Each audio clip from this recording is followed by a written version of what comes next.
Bonjour à tous et bienvenue sur notre chaîne. Aujourd'hui, nous allons explorer un sujet central de la foi chrétienne.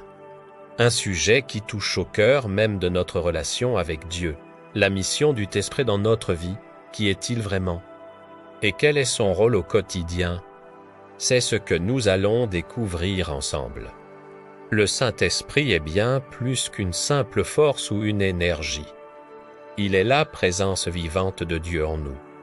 Imaginez un instant, le Créateur de l'univers choisit de ne pas rester distant, mais de venir habiter en nous, personnellement. C'est une promesse incroyable. Cette habitation intérieure n'est pas passive. Elle est une invitation à une communion constante, une relation intime et personnelle avec Dieu. C'est comme avoir un ami fidèle, un confident permanent qui nous connaît mieux que nous-mêmes. Cette proximité transforme notre foi d'un ensemble de règles en une relation vivante et dynamique.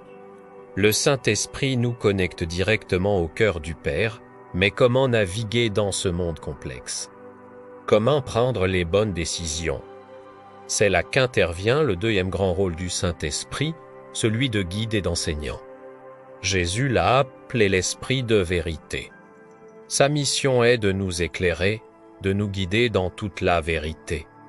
Il n'est pas un GPS qui dicte chaque virage, mais plutôt un guide sage qui nous apprend à lire la carte de la vie avec les yeux de la foi. Il nous donne le discernement pour distinguer le vrai du faux, le bien du mal.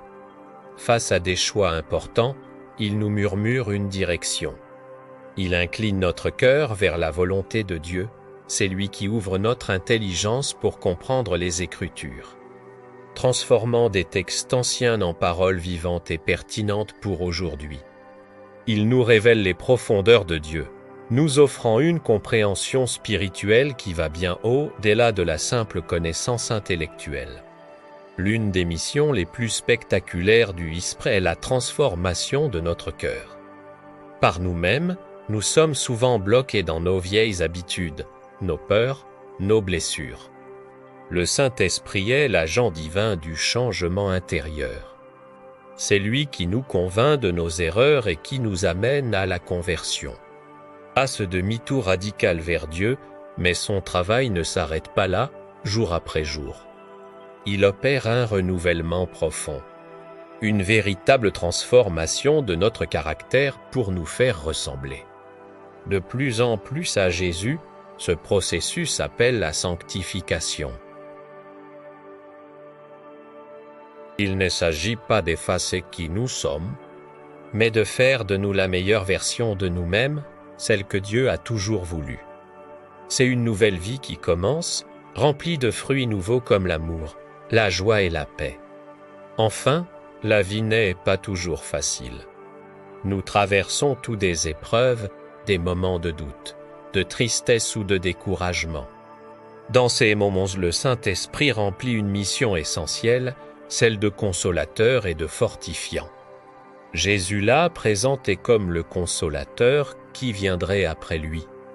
Il est celui qui vient panser nos blessures intérieures, apaiser nos angoisses et nous remplir d'une paix qui dépasse toute compréhension.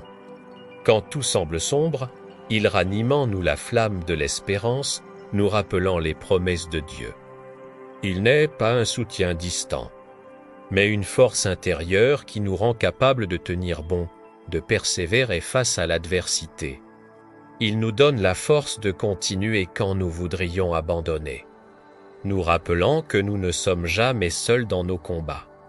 C'est ce soutien spirituel constant qui nous permet de traverser les tempêtes de la vie, non pas sans égratignure, mais avec la certitude que Dieu est avec nous et pour nous. Pour résumer, la mission du Saint-Esprit est immense et touche chaque aspect de notre existence. Il est la présence de Dieu qui nous offre une relation intime. Il est notre guide qui nous enseigne la vérité. Il est l'artisan qui transforme notre cœur pour nous rendre libres. Et il est notre consolateur qui nous donne la force de persévérer dans l'espérance. Si vous vous sentez parfois seul, perdu ou faible, que l'Esprit est là, en vous, prêt à agir. Apprenez à l'écouter, à lui faire confiance, à coopérer avec son œuvre de transformation. Invitez-le consciemment dans vos journées, dans vos décisions, dans vos difficultés. Vous découvrirez alors la puissance d'une vie vécue non pas par vos propres forces, mais en partenariat avec l'Esprit de Dieu, si ce message vous a encouragé. N'hésitez pas à laisser un j'aime, à le partager avec quelqu'un qui en a besoin, et à vous abonner pour ne manquer aucune de nos prochaines vidéos. Merci de nous avoir suivis et que la paix de Dieu, par son Esprit, soit avec vous. À très bientôt.